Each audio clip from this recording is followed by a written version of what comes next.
Bismillahirrahmanirrahim. Nahmaduhu wa nusalli ala rasulil karim. Assalamualaikum warahmatullahi dan salam sejahtera. Apa khabar adik-adik?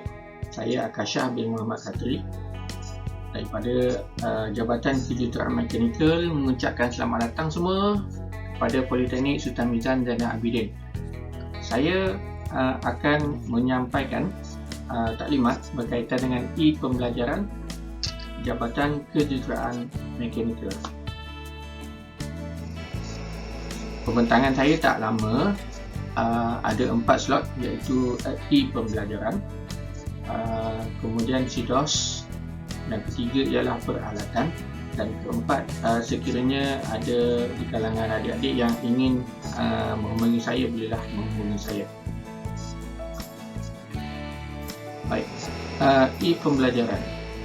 E-pembelajaran merupakan peranti elektronik dan internet untuk bahan pembelajaran atas talian. So kita semua sedia maklum bahawa sejak pandemik COVID-19 yang berlaku seluruh dunia dan juga di Malaysia sejak 2020 iaitu tahun lepas, penggunaan e-pembelajaran ataupun e-learning meluas, bukan saja di politeknik, di tingkat adik-adik juga di sekolah ataupun institusi lain. Boleh katakan semua institusi pendidikan menggunakan e-pembelajaran, iaitu pembelajaran atas talian. So apakah pembelajaran atas talian ni ataupun pembelajaran teradun? So pembelajaran teradun ni adalah gabungan antara pembelajaran atas talian dan juga bersemuka. Maknanya di PSMDA ni ada dua kaedah pembelajaran, iaitu secara online ataupun atas talian, dan yang kedua adalah bersemuka ataupun diistilahkan sebagai teradun. Gabungan antara atas talian dan bersemuka adalah teradun, dan setengah orang panggil hybrid kan. So sebenarnya lebih kurang sama saja antara teradun dengan hybrid. Ada 4 model pembelajaran semasa pandemik. So yang pertama adalah pembelajaran atas talian 100%, terutama melibatkan kelas teori, kelas yang tidak perlu amali ataupun praktikal ataupun perbengkelan. So kaedah ni sangat mudah dan boleh dilaksanakan atas talian. Yang kedua ialah highly blended. Highly blended ni maksud dia bersemuka mungkin 10% dan atas talian minimum 90%. Maknanya kalau satu semester untuk adik-adik semua, kita ada 14 minggu PDP, pembelajaran dan pembelajaran. So dalam 14 minggu kalau 10%, dalam 1.4 minggu, lebih kurang seminggu hingga ke 2 minggu, kemungkinan kita akan panggil adik-adik ataupun pelajar datang ke politeknik untuk membuat sesi amali. So sesi amali ni untuk menyelesaikan semua sekali tugasan-tugasan yang diperlukan untuk semester berikut. Okey. Pembelajaran teradun secara balance, yang ketiga ialah bersemuka antara 30 ke 70% dan atas talian adalah selebihnya. Yang ketiga dan keempat bersemuka 100%. So pembelajaran 100% bersemuka ni adalah seperti mana yang berlaku sebelum pandemik. Okey, kita buat kelas dan pelajar datang ke kelas, pelajar pun boleh berinteraksi dengan pensyarah secara terus, dan pensyarah boleh mendapat feedback secara terus daripada pelajar. So memang kita akui pembelajaran secara bersemuka ni lebih menarik sebenarnya. Dan ada juga pro and con.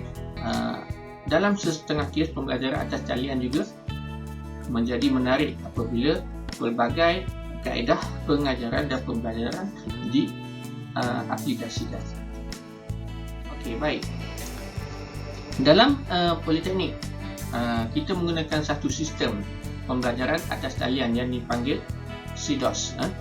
So SIDOS ni merupakan platform utama atas talian di politeknik. So kira platform rasmi lah Kalau ada juga pesara menggunakan Google Classroom and others application, but the CDOS adalah pembelajaran yang rasmi untuk pembelajaran atas talian di Politeknik. Okey, untuk pergi ke CDOS kita pergi ke laman web berikut http://cdos.edu.my. So apabila kita masuk ke website ni, so di sebelah kiri ni adalah paparan website.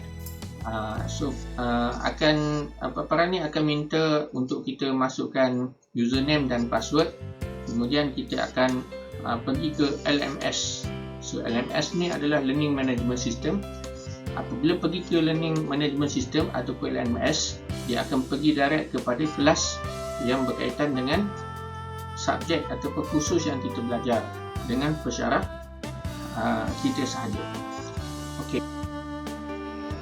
Ini dia tunjuk cara bagaimana hendak log masuk CDOS. Okey, pergi ke website cdos.edu.my, kemudian pilih login, masukkan username, nombor pendaftaran, contohnya 13 DKM 20 F1040. Okey, mengikut pendaftaran masing-masing lah. Okey, dan juga nombor kad pengenalan untuk password, contohnya 010708115002. Okey, kemudian pilih LMS dan seterusnya akan pergi kepada pesyarah kelas, pesyarah kelas yang berkaitan. Sekiranya fluid mekanik, subjek fluid mekanik lah. Kalau subjek engineering mekanik dan so on. Okey, sekiranya adik-adik menggunakan telefon bimbit ataupun telefon pintar, kita ada satu software. Software ni dinamakan Moodle. Moodle ada huruf M dan topi orang panggil mortarboard di atas kepala. Biasanya untuk graduan yang peringkat ijazah dan ke atas, mereka akan pakai mortarboard. Ini adalah simbol untuk aplikasi yang membolehkan kita masuk menggunakan pakai aplikasi CDOS. Okey, so kena download lah, sama ada menggunakan Play Store ataupun App Store. So depend lah, bergantung kepada handphone Android ataupun iOS yang adik-adik gunakan.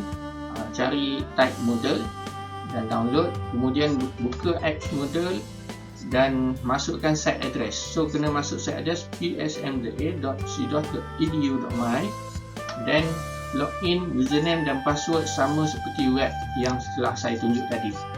Okey, so langkah seterusnya adalah sama seperti mana dalam website. Cuma untuk handphone ataupun telefon pintar mungkin dia lebih user friendly apabila kita guna sistem Moodle kan.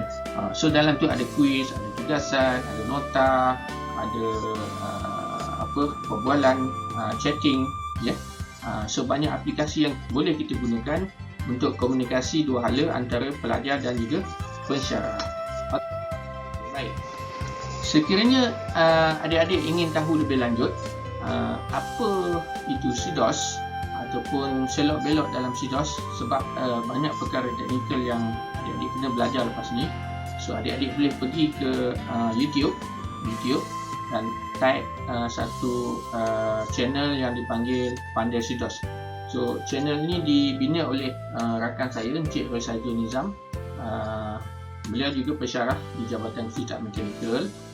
So di situ adik-adik boleh pilih lah, sama ada contohnya student tak boleh enroll platform login CDOS, student tak boleh enroll platform bahagian 2 dan seterusnya. Ada banyak permasalahan ataupun isu-isu yang berkaitan dengan CDOS boleh didapati daripada channel YouTube Pandai CDOS. Okey, peralatan pembelajaran. So macam biasalah, yang pertama telefon pintar dan yang kedua adalah komputer.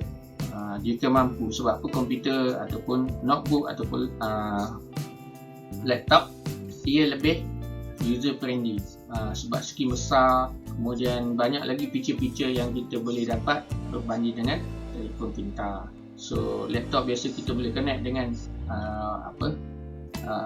kita punya adapter kan, charge. Kalau handphone kena buat charger, kadang-kadang handphone mati ataupun kita nak guna untuk aplikasi lain, kita nak call, kita nak WhatsApp, jadi susah apabila kita guna beberapa aplikasi dalam satu masa yang sama.